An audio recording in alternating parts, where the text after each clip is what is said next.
Ora boas pessoal, estamos aqui para mais um vídeo e hoje vamos fazer algo um bocadinho diferente que ainda não fizemos aqui no canal.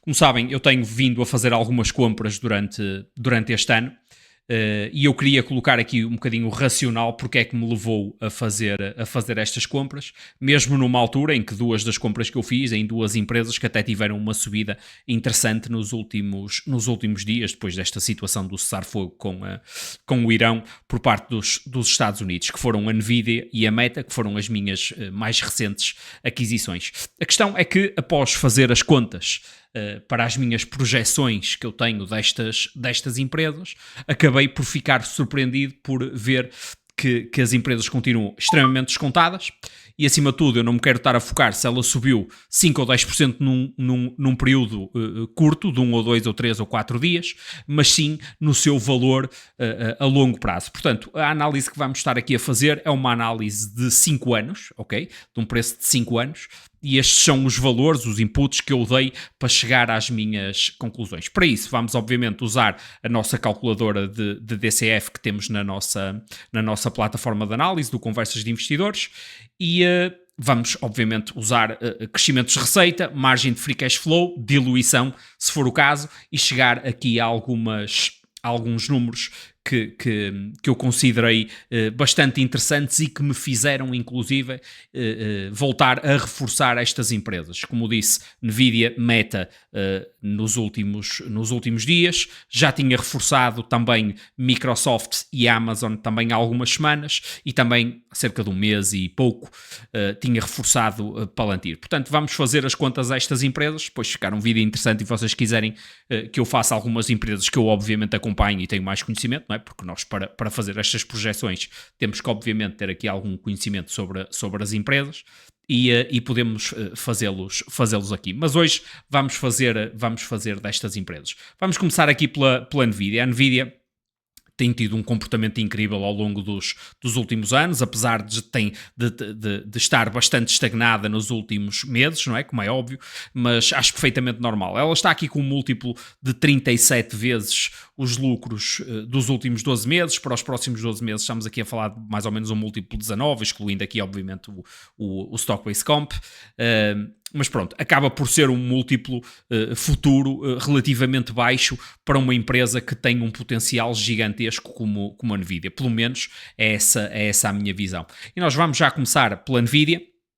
E se nós colocarmos aqui os crescimentos e nós formos também ver os crescimentos futuros para a Nvidia, nós conseguimos perceber, e se colocarmos isto obviamente aqui a 5 anos, nós conseguimos ver que a Nvidia nos últimos 2 anos teve aqui margens de free cash flow a rondar os 46, 45%, portanto vamos manter estes níveis de free cash flow.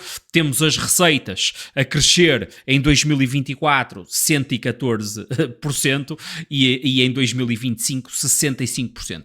Com base aqui em algumas previsões de analistas que nós temos aqui para nos guiarmos e também obviamente para termos o nosso espírito crítico, nós temos aqui crescimentos a rondar, vamos personalizar isto ano a ano para ser um bocadinho mais realista e não vamos, pelo menos nesta empresa, não vamos ser tão generalistas nos valores a 5 anos, vamos ano a ano. Nós temos aqui previsões à volta dos 65%, eu diria que 60% de crescimento para a Nvidia. Para 2027 eu diria que 40% de receita, depois aqui obviamente baixava para os 20% e depois, para não sermos muito exigentes, para 2029 e 2030 vamos colocar aqui 10% de receita, que relembro, com a base que já vem de trás, vamos tentar perceber se estes valores fazem sentido em termos de crescimento de receita, não é? Vamos aqui salvar a personalização, como eu disse aqui em termos de margem de free cash flow, vamos manter os 45 para ver o que é que temos neste momento e vamos ver os valores. A Nvidia não é uma empresa que faça diluição, aliás até tem vindo a baixar o número de ações em circulação, portanto vamos deixar isso a zero e vamos fazer aqui calcular DCF. E ao fazermos calcular DCF, chegamos aqui a um preço potencial de $272 com estes crescimentos. Eu volto a repetir, estes crescimentos são ligeiramente abaixo do que dizem os analistas para a Nvidia, ok? E nós podemos ver aqui os crescimentos de receita. Crescimento de receita, estaríamos a dizer que em 2026 vamos ter aqui 345 bis de receita, até chegar ao ano de 2030 com 700 bis. Eu relembro que o Jensen, na última GTC da Nvidia, falou em 1 trilhão de receita. Portanto, se nós avaliarmos isso nos próximos 5 anos, como ele tem mais ou menos falado, podemos dizer que é possível a Nvidia crescer mais do que isto. Portanto, eu diria que esta visão que eu tenho para a Nvidia, e aqui com potencial de crescimento de 50% ainda, parece-me um base case muito razoável de nós termos no nosso cálculo. Não acho, de forma alguma, que eu esteja a ser extremamente irrealista nas minhas contas. Se quisermos ser, obviamente, mais bullish, aumentamos aqui um pouco o crescimento, por exemplo, nos primeiros anos, 65%, podemos aqui 45% no segundo ano, 25% em 2028, e depois podemos deixar na mesma, e ao salvar vocês vão ver que a diferença vai ser significativa, porque os crescimentos são mesmo muito significativos quando temos o efeito de compound na receita, não é? Portanto, já estamos a falar aqui à volta de $300 e quase a fazer 800 bis de crescimento de receita, não é? Estamos a falar também de um free cash flow aqui a rondar os 351 bis de free cash flow, o que é mesmo muito, muito dinheiro, como vocês sabem, não é? Porque a Nvidia tem margens completamente assustadoras em termos de hardware, não é? No último trimestre vimos isso, novamente a margem bruta nos 75%, a margem líquida superior a 60%, e obviamente isto traz-vos números completamente incríveis para uma empresa de hardware que, obviamente, tem no software também um dos seus grandes modos com o CUDA, não é? Mas nós não estamos aqui para fazer uma análise da empresa e dos fundamentos e o que é que faz, deixamos isso para outros vídeos, mas é só para vocês verem e digam-me, obviamente, se concordam aí nos comentários, se vocês veem a Nvidia neste nível, ou se acham realmente que estes números são demasiado exagerados. Obviamente que nós corremos sempre riscos de estar a colocar valores que depois não se refletem. Isso aí pode acontecer, como é óbvio. Mas olhando ao dia de hoje e ao que vemos com a Anthropic, com a OpenAI, com a Google, eu não vejo como é que a Nvidia não continua a crescer. A Nvidia é o backbone desta revolução de inteligência artificial que nós estamos a ter diariamente. Diariamente sai coisas em que é necessário mais poder de computação e, claramente, o grande vencedor é a Nvidia, tanto a nível dos GPUs, tanto a nível de toda a logística envolvida para a criação de data centers, em que a Nvidia consegue e tem parcerias para fazer isto.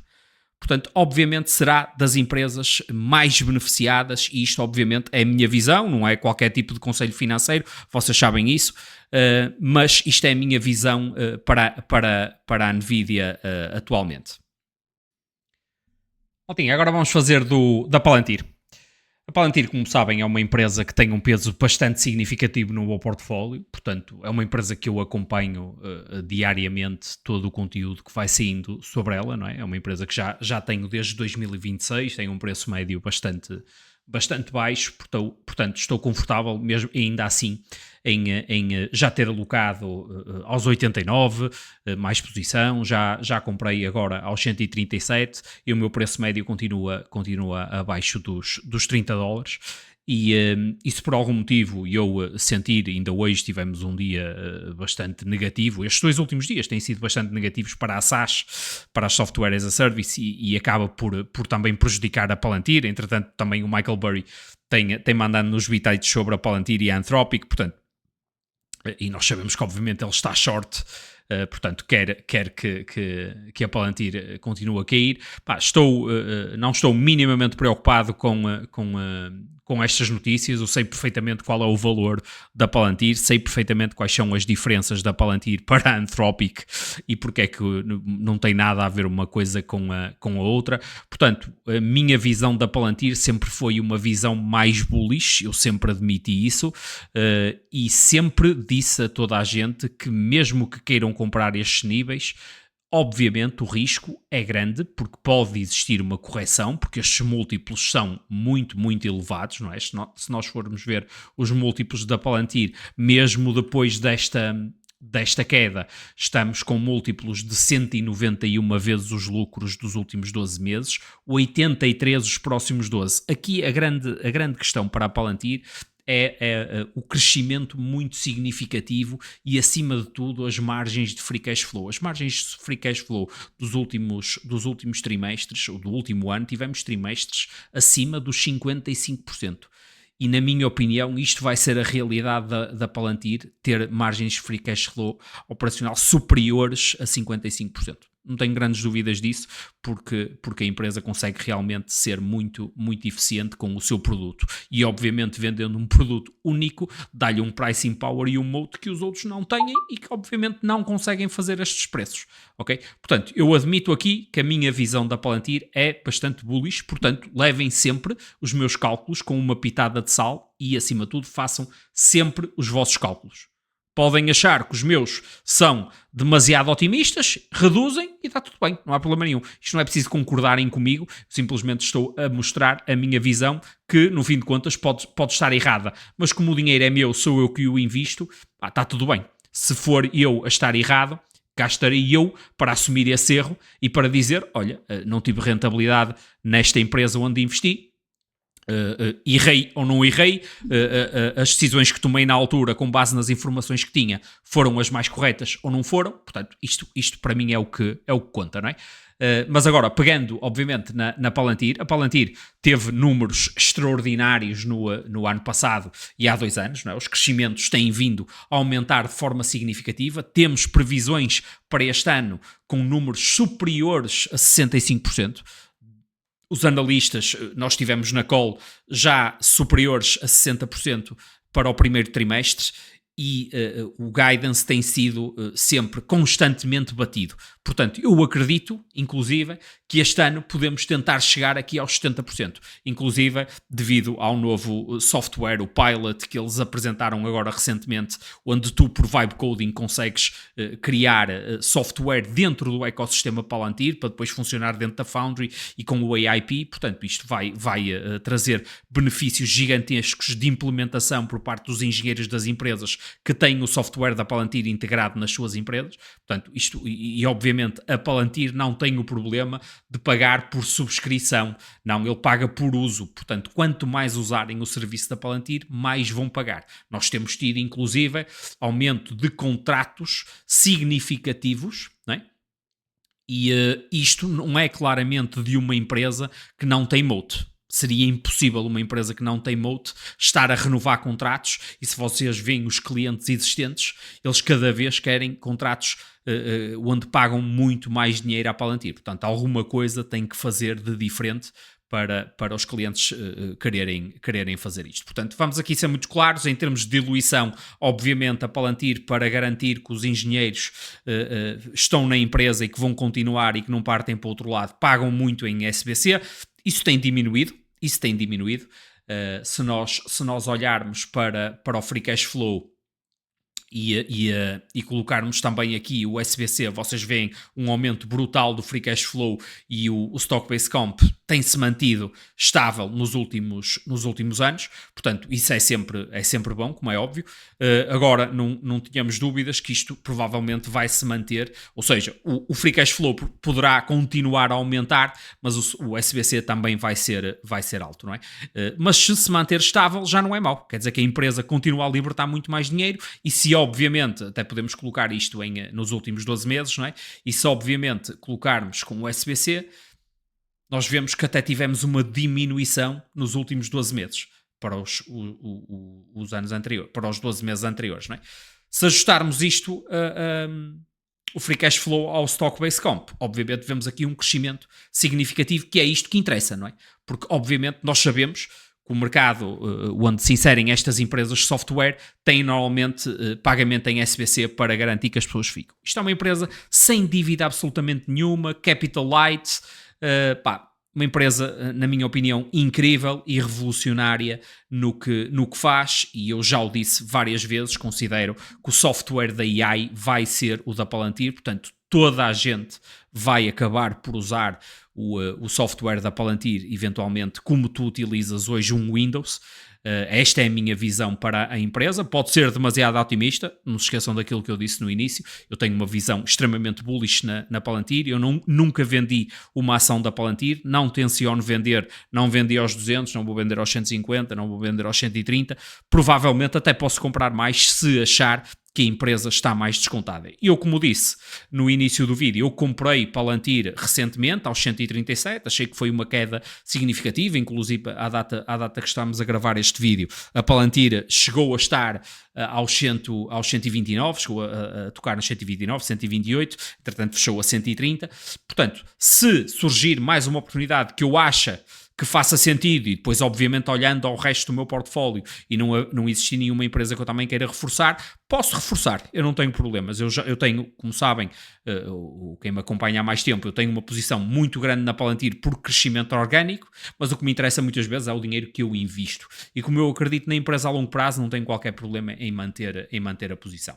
Portanto, olhando às projeções de crescimento da Palantir, e como eu disse, a margem de free cash flow de 2024 foi de 40%, a margem de free cash flow final em 2025 foi de 47%, mas tivemos aumentos significativos, inclusive a trimestres acima dos 56%, 57%.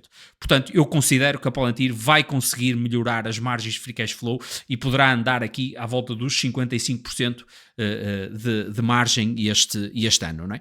Em termos de crescimento de receita, eu coloquei aqui para 2026, tendo em conta que a administração falou acima dos 60%, 65%, eu considero que talvez seja possível chegar aos 70%. Pode não chegar ali aos 70%, mas perto disso acho que é perfeitamente possível. 2027 considerei aqui 55%, não se esqueçam, a base vai aumentando, não é? Portanto, os valores depois em cash são bastante significativos, mas é como disse, o TAM, que é o Total Addressable Market, o número de empresas, neste caso, que poderão utilizar os serviços da Palantir é gigantesco, quer dizer, na Europa nós ainda não temos sequer uma receita que seja significativa e que faça algum tipo de moça no que é a Palantir, não é? O governo também tem um peso significativo, apesar do comercial já ter ultrapassado os níveis de crescimento governamentais. Na Europa também, já a NATO também começa a trabalhar com a Palantir, e isto poderá continuar com outros países especificamente, não é?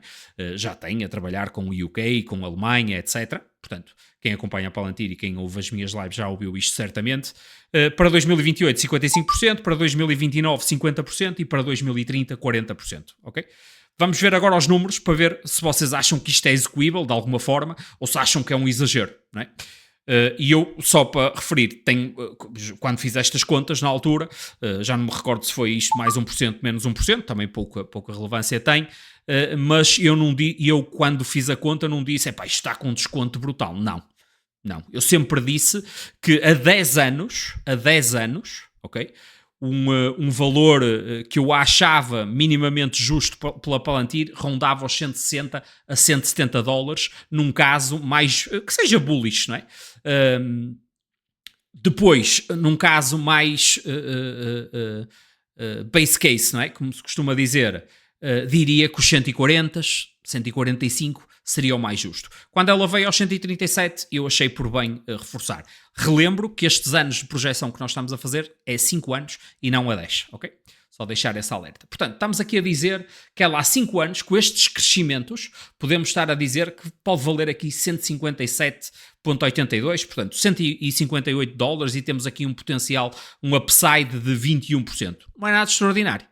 Aqui a questão é que eu também quero fazer options com a Palantir, portanto vou querendo sempre adicionar mais à minha posição, para depois conseguir trabalhar com vários lotes na Interactive Brokers, como já disse, inclusive é que vou transferir, já enviei pedido para iniciar a transferência de giro para a Interactive Brokers para poder trabalhar com options, lá para o meu portfólio. Portanto, este valor não considero que foi um desconto brutal, até porque, como eu disse, e volto a repetir, isto para mim é um valor bullish, porque se podemos reduzir aqui, podemos chegar aqui e dizer 65, foi mais ou menos o que é que a empresa disse, 55 no próximo ano, 50 no outro, 45 e 40, e mantemos assim. E se fizermos a conta, já vamos aqui para os 143, já baixa aqui mais de $10. Portanto, para um valor que eu, como vos disse, era um base case para mim da Palantir a 10 anos, não é? Porque os crescimentos a 10 anos parecem-me que vão continuar em alta. Posso,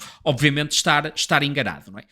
Em termos de receita, só para termos noção, estamos a dizer que em 2026 vamos fazer mais de 7 bis, em 2027 vamos fazer quase 12, em 2028 17, em 2029 já fazemos quase 25 bis e 2030 35 bis de receita. Isto ligeiramente acima até do que o Alex Karp falou, em 5 anos fazer mais de 30 bis de receita. Portanto, anda mais ou menos nesse nível, ligeiramente acima. Isto depois também vai depender um bocadinho das condições, obviamente, de mercado. Se existir, de alguma forma, algum problema, seja com guerras, com recessões, com uma crise económica, seja com o que for, obviamente que estes números podem deixar de fazer sentido, porque, obviamente, o mercado precifica de outra forma estas empresas quando estamos em momentos que são mais defensivos. Se estivermos numa situação mais bullish, como temos andado até há bem pouco tempo, inclusive com a Palantir aos $200, isso até pode ser baixo. Nós já sabemos que depois a euforia parece tudo perfeito, e quando há negatividade, obviamente que o mercado precifica às vezes demasiado para baixo. Até temos agora o caso das SaaS, que vocês sabem que têm tido quedas gigantescas e que obviamente isto acaba por lhes dar múltiplos exageradamente baixos, principalmente múltiplos futuros, não é? Se depois isso realmente vai acontecer, porque eu relembro, múltiplos futuros fazem-se com estimativas de analistas, não é? E elas às vezes podem estar erradas. Relembro isso. Ok? Portanto, fizemos agora a Palantir, já fizemos há pouco a Nvidia, agora vamos fazer a Meta. A próxima empresa que vamos fazer é então a Meta. A Meta é uma empresa que tem tido uma queda bastante significativa, nestes dois últimos dias até tem tido uma boa subida, mas andou aqui até abaixo dos 520. E foi uma empresa que eu comprei depois dela até ter subido aqui mais perto, ligeiramente acima dos 600 ontem. Portanto, foi uma empresa em que eu já andava de olho, não é? E na passada semana tinha feito uma compra, mas de Microsoft, acabei por comprar Microsoft, e depois decidi que, depois de fazer estas contas, fiquei até surpreendido com os valores, e que eu neste caso nem acho que esteja a ser extremamente bullish na Meta, porque considero que a Meta vai continuar a reacelerar a sua receita como tem acontecido nestes últimos 2 anos. Okay? Se nós olharmos para os crescimentos da Meta, ela vinha de um CAGR de 18%, 18,5% a 5 anos, e depois passou a mais de 20%, cerca de 22% em 2 anos, e um ano, no último ano, também a crescer mais de 22%. Portanto, numa empresa em que já está a faturar mais de 200 bis por ano. Portanto, é uma empresa gigantesca, com margens excelentes, sem concorrência, não é? Isto é uma empresa que liberta mais de 30%, normalmente 30-35% de margens de free cash flow. Obviamente, se incluirmos agora o CAPEX, obviamente temos aqui uma queda destes valores. Podemos ver isso aqui quando colocamos aqui na calculadora de DCF. Podemos ver que é uma empresa que não tem diluição, não é? Inclusive tem feito alguma recompra a mais, ou seja, tem baixado o número de ações em circulação, uma empresa com muito cash, pouca dívida, tendo em conta o cash que obviamente tem. É uma empresa que libertou em 2024 mais 30%, quase 33% de margem free cash flow. Obviamente, em 2025 baixou para os 23%, com o gasto em CAPEX gigantesco que tem. Eu quero considerar, nas minhas contas, obviamente, uma média de 30% de margem de free cash flow, porque eu considero que este investimento de CAPEX, mais tarde ou mais cedo, vai abrandar ligeiramente, e obviamente estas empresas vão libertar cada vez mais dinheiro com o investimento que têm feito. Mesmo que depois continuem a investir 100, 200 bis, mas como faturam muito mais e acabam por ganhar bom dinheiro das margens que têm, acaba por por não ter tanta importância esse investimento em CAPEX. Mas não acho que vá crescer todos os anos 50%, 60%, 70%, 80% como tem acontecido nestes últimos 2 anos, não é? Obviamente aqui em termos de diluição de ações eu não vou colocar nada, não é? Não faz sentido. É uma empresa que até faz uma recompra ligeira, nada de extraordinário. Em termos de projeções de crescimento, eu não acho que esteja a ser extremamente bullish. Aqui em termos de crescimento para 2026 eu coloquei 25%. Tem existido uma reaceleração, inclusive a administração, se vocês ouvirem as calls, tem falado em reaceleração de receita. O AI tem ajudado muito na entrega dos anúncios e a fazer com que, obviamente, os anunciantes gastem mais dinheiro. Isto, obviamente, ajuda a meta, que é onde ganha dinheiro. Para 2027, eu já baixei para 18%. Para 2028, volto a baixar para 16%. E 2029, 2030, 14%. Num hyperscaler gigantesco que até pode mudar de alguma forma a forma como faz, por exemplo, o Meta Cloud, que se tem vindo a falar, e até poderá ser vendedor de cloud, apesar de ser um mercado que já está bastante preenchido pelas 3 grandes, não é? Mas pode ter sempre o seu espaço. Mas basicamente não acho, vocês digam-me também aí nos comentários, que esteja a ser extremamente bullish. Pá, vocês depois nos comentários podem colocar os vossos valores ou vir fazer aqui as contas na calculadora, para quem obviamente é subscritor do Conversas de Investidores, e façam as vossas contas e vejam se não faz sentido para vocês, não é? Pode não fazer. É como digo, cada um tem a sua visão, cada um conhece as empresas da maneira que obviamente acha melhor e depois dá-lhe as projeções que quer, e eu tento ser realista, não estou aqui a colocar bear cases para o pessoal ver, não estou a fazer isso, porque eu considero que estas empresas, em termos de bear cases, é mais se existir uma fase que o mercado não esteja bem, e isso não tem muito a ver com os fundamentos, porque de resto, em termos de fundamentos das empresas, eu acho que são empresas extremamente sólidas, inclusive estes hyperscalers, com todo este investimento em CAPEX, vão ficar na frente de todos os outros. Depois não vai existir ninguém que consiga investir este dinheiro para criar esta infraestrutura. Eu sei que há muita gente que faz as comparações com quem fez as linhas férreas, quem fez isto, quem fez aquilo, que criou a infraestrutura e não foi quem beneficiou. Só que estes gigantes não fazem só isso. Estes gigantes controlam toda a infraestrutura, todas as clouds, portanto têm pricing power e têm um modo gigantesco. A partir do momento que eles são os únicos que conseguem dar este poder de computação para o AI funcionar, garantidamente eles vão ter pricing power para colocar, porque se não existir esse poder de computação, todas as outras empresas não vão funcionar, porque o AI não vai funcionar. Portanto, o pricing power, pelo menos na minha visão, existe, mas coloquem aí a vossa opinião. Pronto, a margem de free cash flow, como eu disse, eu vou usar uma margem de free cash flow de 30%, não é das mais altas da meta. A meta já teve superior a 35%, mas parece uma margem free cash flow justa, tendo em conta os investimentos que estão a fazer, mas eu acho que é perfeitamente possível andarem neste nível.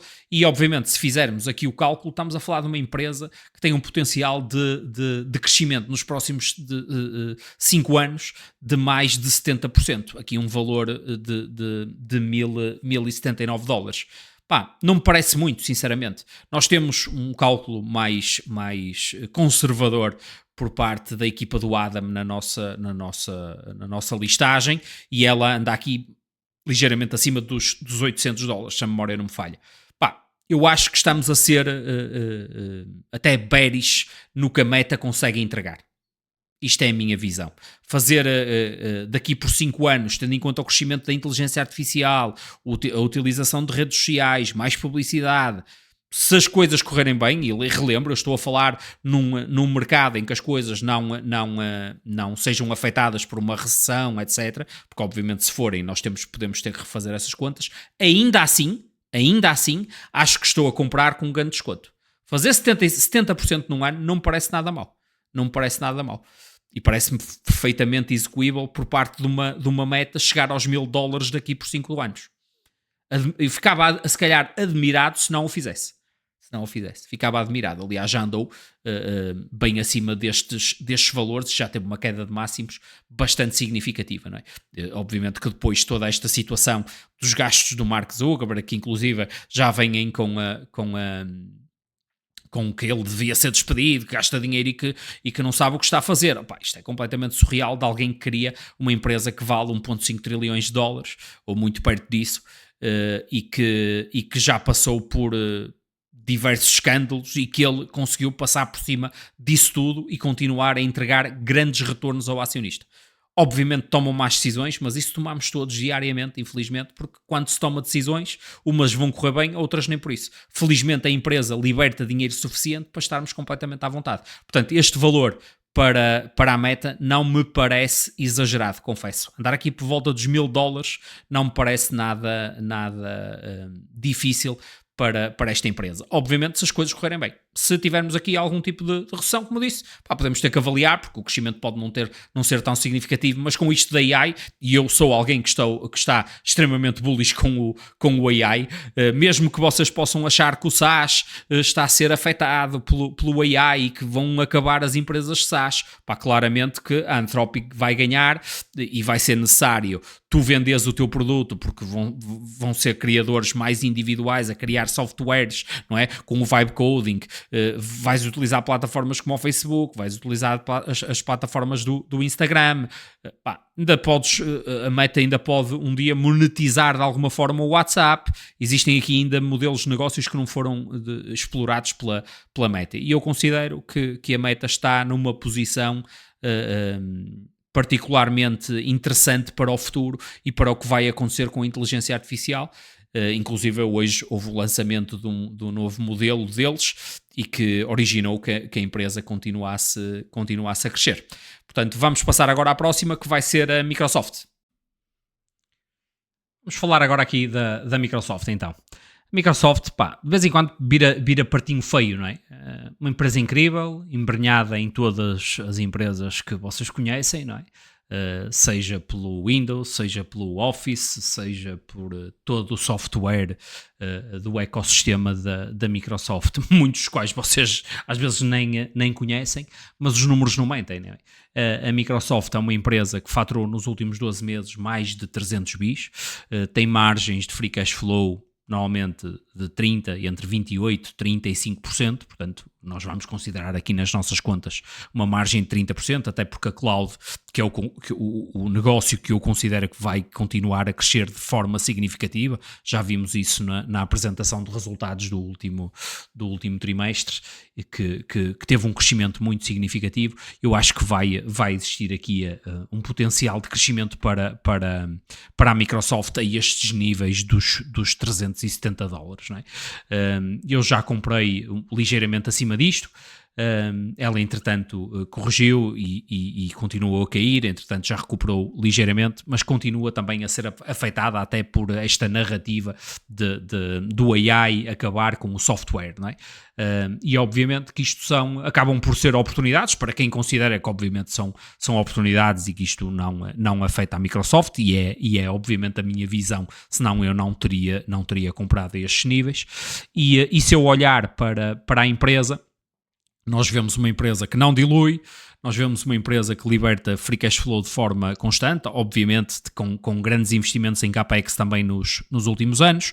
No entanto, as margens de free cash flow andam aqui entre os 28% e 35% ao longo destes anos todos. Neste momento, no último ano, foi de 25%, porque houve um investimento grande em CAPEX. Uma empresa com muito cash, dívida controlada, portanto não há nada que se possa apontar. Tem existido, inclusive a receita tem-se mantido aqui acima dos 14%, 15% e tem tendência até a reacelerar. Nós neste momento, eu estou a projetar aqui receitas para 2026 na ordem dos 18% por causa deste grande crescimento da cloud. Nós sabemos, desde a última apresentação de resultados, que existe aqui um RPO, um Remaining Performance Obligations, muito significativo por parte da OpenAI. Portanto, se nós acharmos que a OpenAI vai cumprir estas obrigações, nós vamos ter aqui um crescimento também significativo da Microsoft na cloud, o que eu acredito que sim. Acho que a OpenAI pá, neste momento é too big to fail, não é? Como os americanos dizem. Acho difícil que desapareça, e numa hipotética situação em que tenha que ser absorvida, a Microsoft estará mais que preparada para o fazer se tiver que ser, não é? Aliás, ainda salvo foi ontem, vimos um investimento de 13 bis da Microsoft na OpenAI à valuation que tem hoje a OpenAI. O investimento da Microsoft já vale mais de 200 bis, portanto é uma coisa completamente absurda, e é um negócio da China para a Microsoft, não é? Mas pronto, eu coloquei aqui valores 2026, 18, depois coloquei sempre 16%. Não diria que isto aqui é conservador, porque não acho que seja. Acho que é um sentimento até bullish para uma empresa que eu acho que continua a crescer muito, muito na cloud, mas não acho que esteja a ser extremamente bullish ao ponto disto ser completamente impossível. Pode reduzir ligeiramente a receita, porque a base começa a ser bastante significativa, mas se depois alargarmos isto num período de 10 anos e mesmo que baixemos a receita, não acho que os retornos possam ser maus. Portanto, relativamente à margem de free cash flow, eu deixei nos 30%, que é uma margem média de uma empresa como a Microsoft. Obviamente estou aqui um bocadinho a excluir o ciclo de CAPEX, que pode ter que acontecer, mas isso trará também retornos gigantescos, na minha visão, como é óbvio, para a empresa.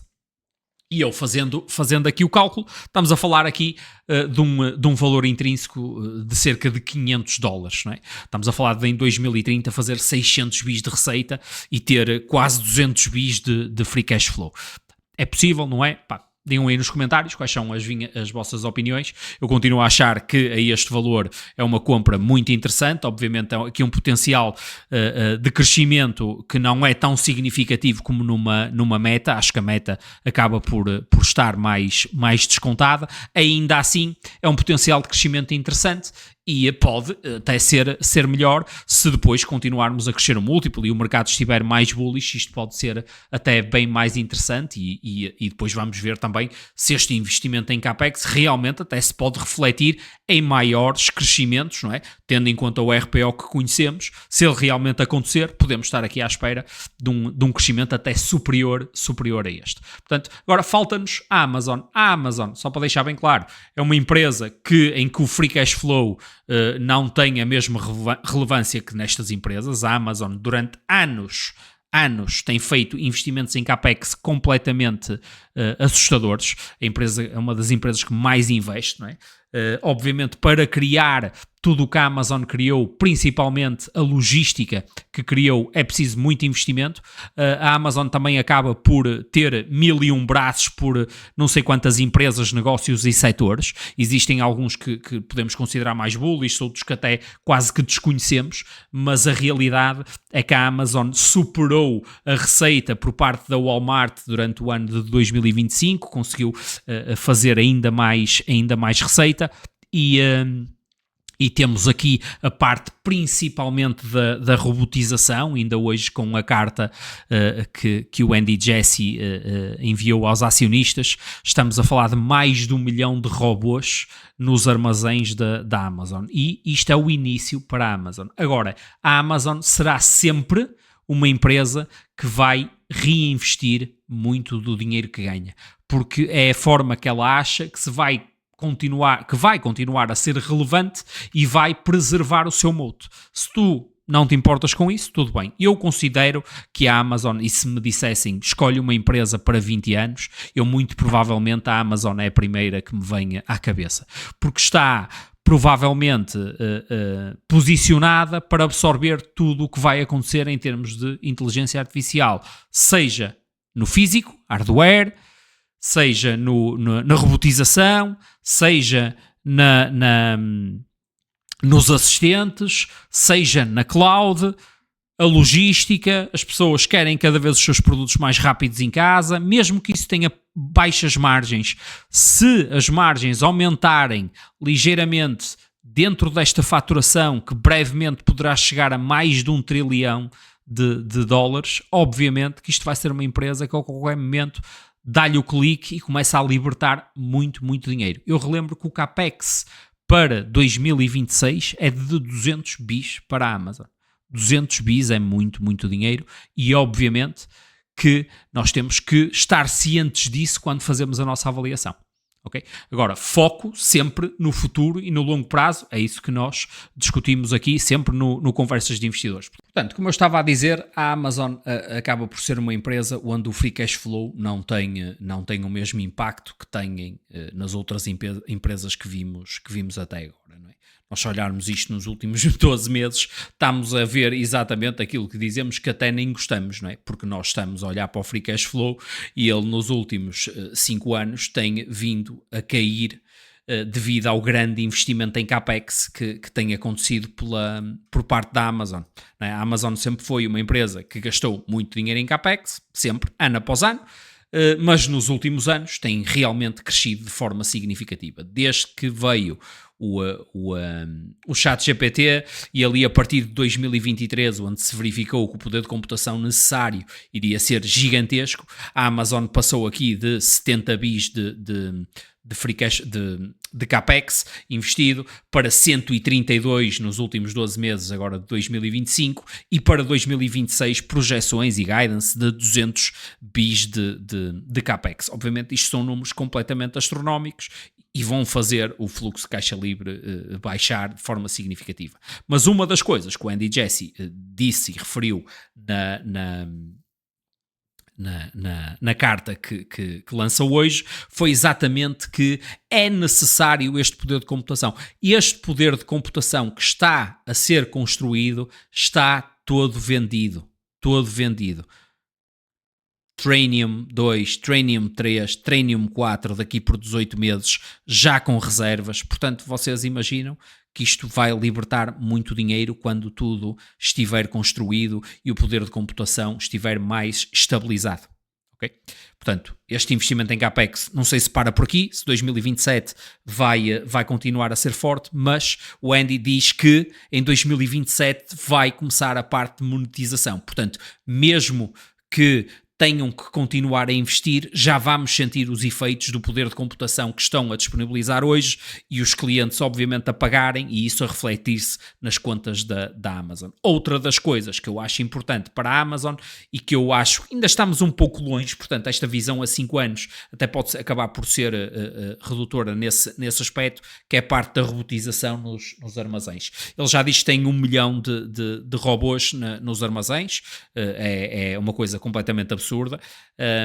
Mas eu acho que isto é apenas e só o início e quando tivermos inclusive os humanoides vão conseguir fazer coisas ainda muito mais incríveis do que o que se faz hoje, não é? Obviamente isto vai demorar tempo, é porque é preciso criar toda uma logística. A Amazon tem investimentos em empresas de robótica. Tem também o Amazon Leo, que é o concorrente da Starlink e tem agora lançado mais satélites para a órbita, ainda muito, muito longe do que tem a Starlink, não tem qualquer comparação. No entanto, parece-me que é um modelo de negócio vencedor e que a Amazon vai conseguir provavelmente até integrar no Prime, nem que seja por um valor superior, mas se calhar até consegue que seja inferior ao Starlink, porque faz um bundle de todos os produtos. Temos a Alexa também com possíveis melhoramentos, que neste momento eu acho que poderia melhorar bastante como assistente e ainda não estamos lá. E depois, obviamente, temos a rede logística, que é completamente impressionante e massiva. Isso é um negócio, inclusive é um negócio dos frescos, que tem aumentado muito, de forma muito significativa, ano após ano, e a Amazon começa a tirar frutos desse negócio, não é? Obviamente, as margens da Amazon sempre foram muito espremidas, têm aumentado agora nos últimos tempos, o lucro líquido tem aumentado. Portanto, nós aqui vamos ser muito claros. A margem de free cash flow, vamos dizer que é na ordem dos 10%, devido a todas estas melhorias, a cloud também a continuar a crescer de forma significativa e existiu uma reaceleração da cloud, e tendo em conta que a cloud da Amazon, a AWS, é a maior do mundo, de longe, é incrível que tu tenhas uma reaceleração desse negócio. Em termos de taxa de crescimento de receitas por ano, nós colocamos aqui 14% no primeiro ano, 12% em 2027, 11% em 2028 e 2029, 2030, 10%. Eu relembro, a Amazon faz hoje mais de 700 bis de receita. Portanto, crescer 14, 12, 11, 10 vai dar mais de 1 trilhão de receita garantidamente a partir de 2030. Portanto, são números incríveis, mas para mim, são perfeitamente execuíveis por parte da Amazon. E se formos fazer as contas, eu tenho a certeza que este valor não vai ser muito superior àquilo que eu fiz a minha compra, que foi a rondar os 220. Será ligeiramente superior. Mas eu tenho mesmo uma posição bullish na Amazon numa perspectiva mesmo de longo prazo. Eu quando olho, neste caso estamos a fazer obviamente a 5 anos para usar a mesma estratégia em todas as empresas que estamos a comprar, continuo a achar que comprei bem àquele preço, não tenho problema nenhum em dizê-lo, podia ter comprado até mais baixo, porque até desceu mais um bocadinho depois da apresentação de resultados, mas eu olho para o futuro desta empresa e continuo a achar que a melhoria de margens vai ser uma constante, e isto obviamente se vai refletir nos lucros da empresa e no free cash flow futuro da empresa. E quando isso acontecer, o mercado vai quase como que acordar e dizer: isto é completamente impossível. Aliás, nós já tivemos uma situação idêntica ali, salvo erro, em 2024, 23, ou se calhar foi 2022, é melhor não estar a dizer de cor, podemos ver aqui. Foi 2024, exatamente. 2024 nós tivemos aqui um crescimento significativo do free cash flow, em que quase atingimos os 50 bis de free cash flow. Portanto, dívida controlada, muito cash, portanto é uma empresa pelo menos para mim, me deixa completamente tranquilo no que é o seu futuro. Eu diria que isto tem um moat impenetrável, e quanto mais gasta em CAPEX, mais impenetrável fica. Ninguém consegue criar a rede logística da Amazon, ninguém consegue criar o Prime, ninguém consegue criar o dinheiro investido em robotização e nestes armazéns. Portanto, é um moat para mim gigantesco, e como eu disse, os valores não devem ser 235. Portanto, não tem um upside gigantesco, já sabia disto. Vai depender muito, na minha opinião, na forma como evoluem as margens e, obviamente, os crescimentos de receita. Porque se o crescimento de receita for superior ao que nós estamos a prever, imaginem a cloud a reacelerar de forma significativa por causa do poder de computação que a Amazon vai disponibilizar aos seus clientes, e já tem tudo vendido, como o Andy Jassy disse. Eu acho que temos aqui um potencial gigantesco para esta empresa. Portanto, estas foram as empresas que eu comprei durante este ano. Digam aí se vocês compraram outras empresas, se querem que faça mais vídeos deste género, e obviamente vemo-nos num próximo vídeo. Grande abraço.